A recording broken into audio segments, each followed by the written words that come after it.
The bankruptcy file lay before Victor like an execution order, and his hands trembled uncontrollably. Not out of fear, he had crossed that stage long ago. This was something deeper, the kind of shaking that came when your body sensed you were about to ruin yourself and begged you for one final reconsideration. He sat alone in the grand marble lobby of the building that had once been his empire, staring at the documents spread across the polished table. Outside, the city was slowly coming to life, but inside, everything felt suspended, silent, heavy, unmoving. His hand lifted toward the pen, then halted midway. The trembling grew worse. Exhaustion, despair, or simply his body resisting the idea of signing away 30 years of his life. He didn't know. All he knew was that every attempt to steady himself failed. The lobby was empty, except for a cleaning car tucked near the elevator and a young waitress from the café tilde copyright on the ground floor,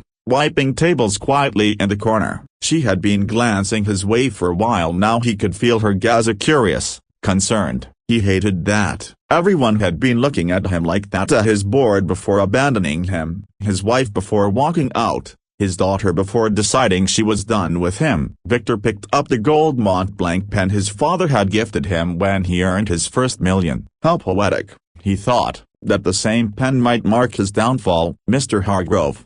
A soft, hesitant voice called from behind him. "I'm busy," he muttered, without turning. He wasn't. He was simply frozen like a man standing at the edge of a cliff, unsure whether to leap or step back. "I'm sorry, sir," the voice continued, footsteps approaching gently as though nearing a wounded animal. "About a broken bar. I think you're making a mistake." That made him turn. The waitress was younger than he had expected. Late 20s, brown hair pulled back tightly, apron smeared with the usual stains of a morning rush. Her name tag read Delaney. She held a coffee pot loosely in one hand, her eyes filled with something he hadn't seen in a long time. Not pity, but a quiet kind of certainty. "Excuse me?" Victor's voice came out sharper than he intended. She didn't flinch. Setting the pot down, she gestured toward the papers. "I saw these earlier when I was wiping the tables. I wasn't trying to pry. About a broken bar. The numbers look wrong." Victor nearly laughed. "You're a waitress." "I am," she replied calmly. "But before this, I worked in accounting." She didn't elaborate, but there was weight behind her words, as something painful, something she'd left behind. "Just let me look," she said. "A minute, that's all." He should have refused, should have told her to stay out of it. But something in her voice, steady, grounded, made him hesitate. "Why do you care?" he asked. She met his eyes, really met them, and for the first time that morning, he felt seen, and not as a failure, not as a ruined man, but as someone still holding on by a thread. "Because I know what it's like to give up when maybe you don't have to," she said softly. "And I saw your face when you reached for that pen. You don't want to sign those papers." She was right, and he hated how right she was. He slid the documents toward her. "You have 5 minutes, then my lawyer arrives, and this becomes official." Delaney sat across from him and began flipping through the pages. Her eyes moved sharply across rows of figures and legal jargon that had taken a team of lawyers weeks to assemble. She wasn't pretending to read, as she was analyzing, absorbing, calculating. Her finger paused midway down a page. "The stat consolidation section," she said slowly. "They've counted your Riverside Holdings assets twice, once under commercial properties and again under investment portfolios. That's over 4 million in duplicated liabilities." Victor leaned forward, suddenly alert. She continued flipping. "And here your tech division's forecast uses last year's revenue. Didn't your software branch land a major hospital network contract recently? That alone changes everything." "It was finalized 6 weeks ago," Victor murmured, his mind racing. "But my CFO quit before updating the bankruptcy file." Delaney nodded, still scanning. "If these figures are off, your debt-to-asset ratio shifts completely. You might not even need bankruptcy. This looks more like a restructuring issue." The word struck him like a burst of air after drowning. Restructuring, not collapse, not the end, a second chance. "Who are you?" he whispered, not accusingly, but almost in awe. She lifted her eyes, and for the first time, gave him a small, fragile smile. "Someone who once made a mistake with numbers and lost everything. I just don't want to watch someone else do the same when they don't have to." Before Victor could respond, The lobby door is opened. His lawyer, Richard Chin, marched in with his usual stern look, briefcase in hand. Behind him stood someone Victor never expected to see: his ex-wife, Patricia, dressed in stark black, as if arriving for a funeral. "Victor," Richard said carefully, "it's time." Patricia didn't speak. She simply stared at him with cold, unreadable eyes. "Patricia Kianke na jo kabinarma ergarim hodi thin, jo kabiuse is teradicti thin jays wapa uri dunia kanir ho abuse is teragora thin jays wapa hi kat am ho chukahom." Victor ni eklam klias ki teraf dikam, for apne nazar delini pardaldi, wa papers ko sambo raithi, tezia yakin ksaf, rako. Victor Nikaha, Wakad Kokada Hoda Mesus Karahatha, Mahino Bad Peli Dafa Askandaramid Kakoi Hal Kasad Josh Jaga. Richard, Victor Nikaha, Ye documents for Sadiq Hanj, Mud, Lagdihai, Asset Calculations Mine Goldi and Hain. Richard Ni Bayan Chadai. Victor, Hamyakai Martabadik Chukain, 2 Ek Mart Oba Ursai. Victor Kaleja Abmazbute, Yakasi Tute Hu Admi Kiawas Naithayas Shaks Kiawas the Jodo Barakat Koya de Ega Home. Yahan duplicate entries Hain Urperani projections. Jabtak Har number verify na correlate. Main kach sign na kuranga. Patricia Katans Barakakahal Abi Mine Gunj Utha. Tam walked Sayakar Rehi home. Yasab Bikrahai. Victor. Papers signed Kurowa Sab Ko Chutkardu. Lekan Victor Ka Dine Abbas Parna Ithe. Wadalini Ko Dekra Hathe Ajod Hearsay Peach Hat Ra Ithi J Zapnafarsan Bakarab Chap Chaprawangi Kasirada Rakti home. Shakriya.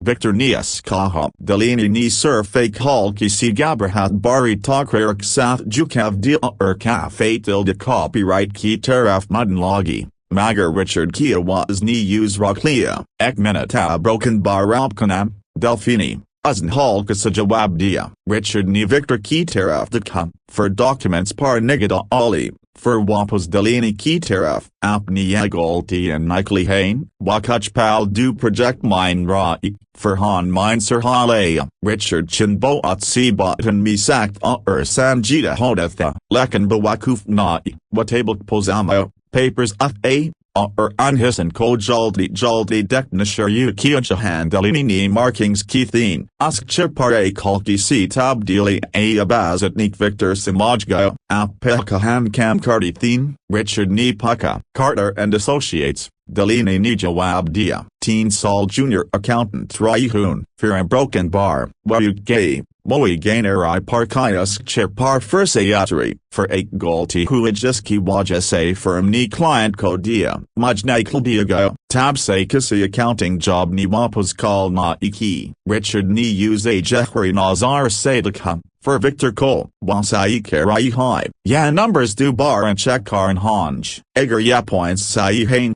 Ta filing walked Sapel Ho Rai High, Patricia Ni Nafrat Bari Sans Kichi, Ye Mazik High, Ek Waitress Ki Ba Ot Parap Ni Legal Team Co Challenge Kar Rehi Home, Victor Ni Sahaski Teraf Dika, Mainas Ki Ba Ot San Rahai Hunjis Nwak High Numbers Kodik Hay a Surf Paperwork Ko Nai, Askanda Rakyon Fursay Dadra Ithi, Gusabitha, Lekan Zinda Hon Ka Ezazas Zayada Jehrathe, Richard. Ajhai in documents Kapa audit Hoga. Filing Tab Hoga Jabham Sab Kunchie Kini Bonalange. Richard Need Hearsay Sir Halea. Main calls Kardihun. Lekan Victor. Egerba Otap Kalaf Gali Toa Tab Main Ajdopahar Cosign Kardunga. Victor Ni Beach Mine Kaha. Lekan ISS Walk Nai.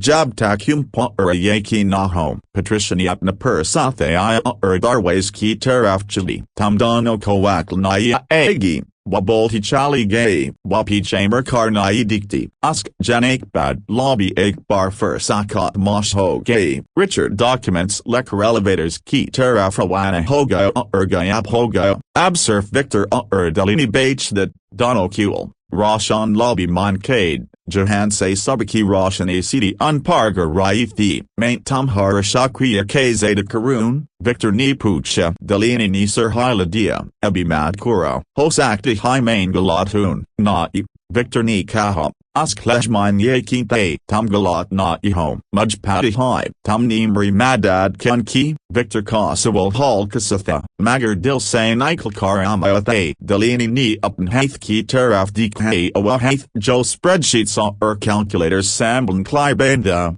Knock cup saw dish rags klib. Kunke. Usn here sakaha. Muj kasi ni na irokatha jab main goal tiki. Kasi ni merakam check na ikia. Kasi ni muj bakaya na for sab kuch katam hoga. Ilaya broken bar shama main shariti kasi saithwan ahom. Victor co-op and scene kander kuch tutsisamasus hua a kuch joba at arse se bantha. Aj peli dofa halka horahathe. Tamhari goal tikai athi.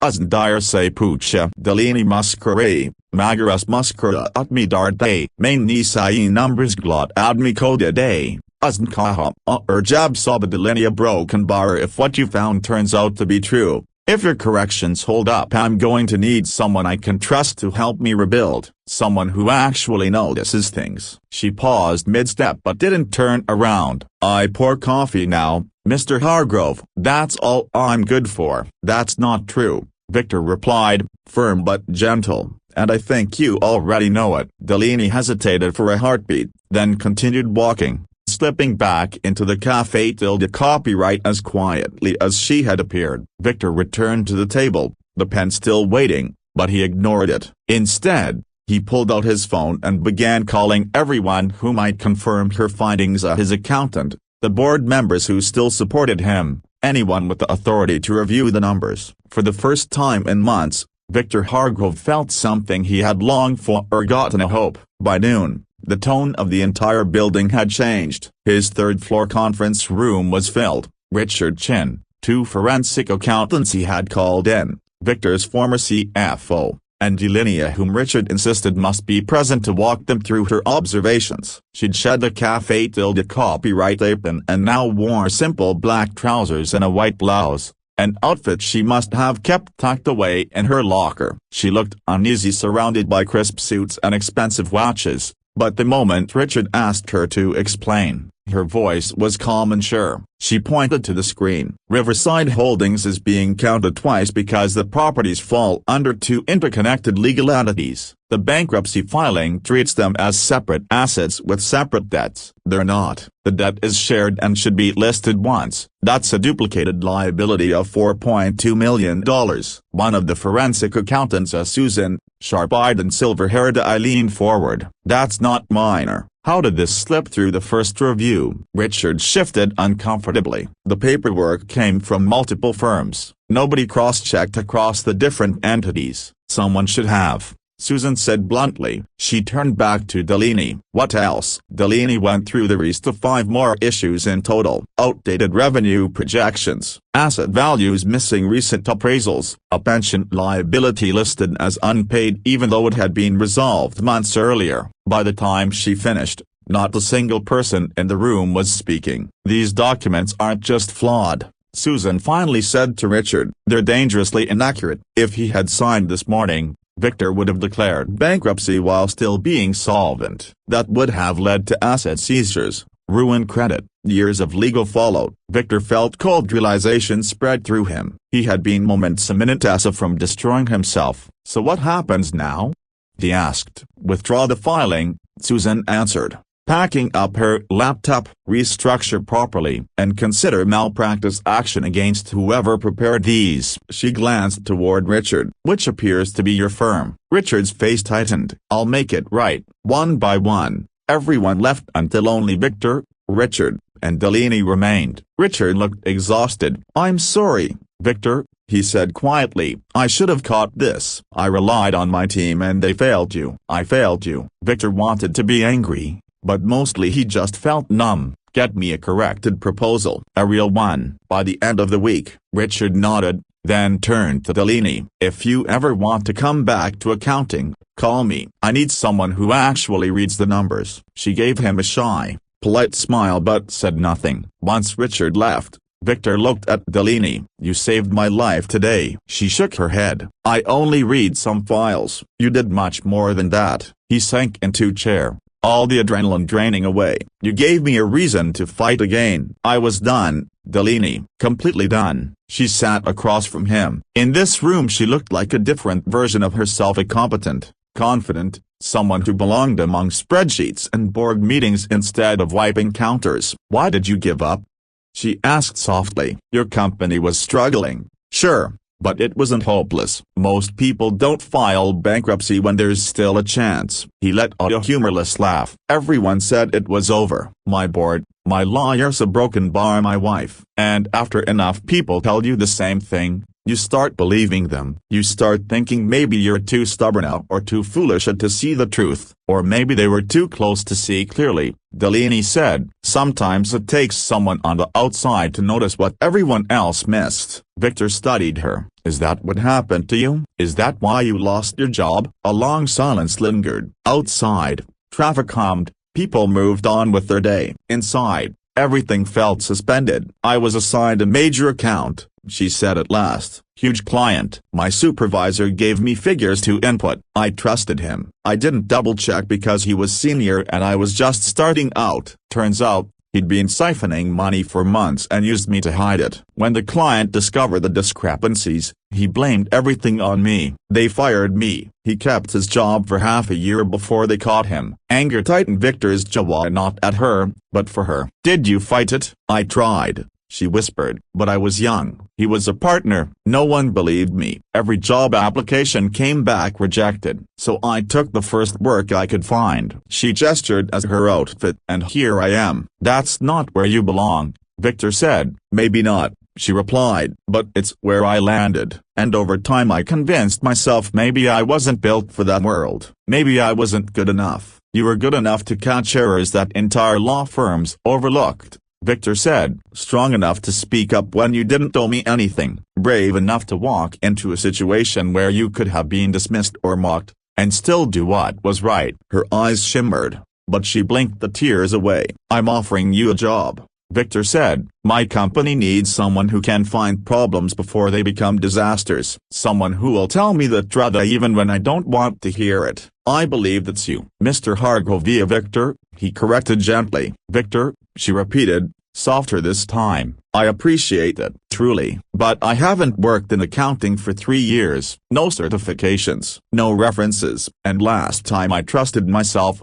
everything fell apart. I don't know if I can do this anymore. Delphine, a broken bar today. Your instincts saved an entire company. His voice was steady. I'm not asking for perfection. Just do what you did this morning. Pay attention. Ask questions. Speak up. That's all. She was silent, thinking. Victor let her take the time. Eventually she asked, can I ask you something? Anything. Why did your wife leave? The question hit him unexpectedly. He took a breath. Because I stopped being the man she married. I got so lost trying to keep the company alive that I forgot everything else. My marriage, my daughter, broken bar, myself. She told me I was drowning, and I was too proud to grab the rope. Do you think she'll come back now that things might get better? Delaney asked softly. He pictured Patricia's face that morning, a cold, distant, done number. And maybe that's alright. Some things aren't meant to be saved, but the company is different. That affects hundreds of people, families, clients, our community. Letting it die because I was exhausted, a broken bar, I could never live with that. Delaney nodded slowly. Thank you, Victor said again, for seeing what no one else did. This time, Delaney smiled at a real one, bright and warm. Thank you for listening. She stood and headed for the door. Victor watched her go, then looked at the pen still in his hand. His father once told him the most important moment was when you signed something. He realized now he'd been wrong. The more powerful moment was choosing not to. Victor slipped the pen into his pocket and headed toward the elevator. Tomorrow, he would begin rebuilding.